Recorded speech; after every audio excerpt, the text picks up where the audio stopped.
ஒரு training doctor அங்க இருக்க ஃப்ரெண்ட்ஸ் ஆஃப் போலீஸே ரேப் பண்ணி கொலை பண்ணிருக்காங்க சார். இந்த மாதிரி பண்ற ஆண்கள் எல்லாம் கண்டுபிடிச்சு அவங்களோட ஆணூர்ப்ப கண்டந்துண்டமா வெட்டி எறியணும் சார்.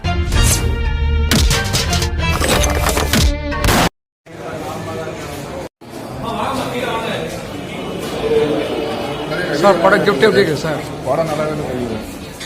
நல்லா படம் எப்படி இருக்குது? அந்த படம் எப்படி இருக்குண்ணா?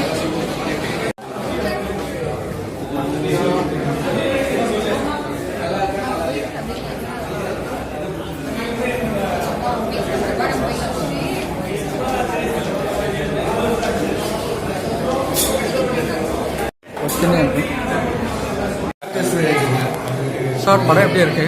நல்லா இருக்கு, அருமையாக இருக்கு. படம் எப்படி இருக்கு மேடம்? சார் படத்தான் எப்படி இருக்கு சார்? படம் எப்படிமா இருக்கு? ஹலோ, உங்களுக்கு பிடிச்ச படம் எப்படிமா இருக்கு படம்? Thank you sir.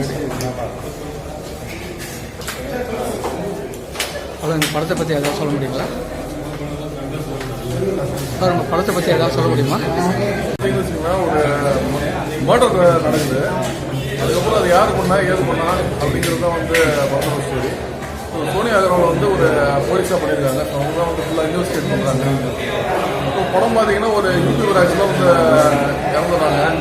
ஸோ இந்த படம் வந்து பார்த்தீங்கன்னா அந்த ஃபுல்லாக அந்த ஃபாரஸ்ட் அந்த மாதிரி ஒரு ஏரியாஸு, அது இன்னொன்று வந்து கொஞ்சம் அந்த பேய் அந்த மாதிரி மேட்டர் கூட லைட்டாக வந்து ஒரு இது டச் பண்ணி படம் வந்து போகுது.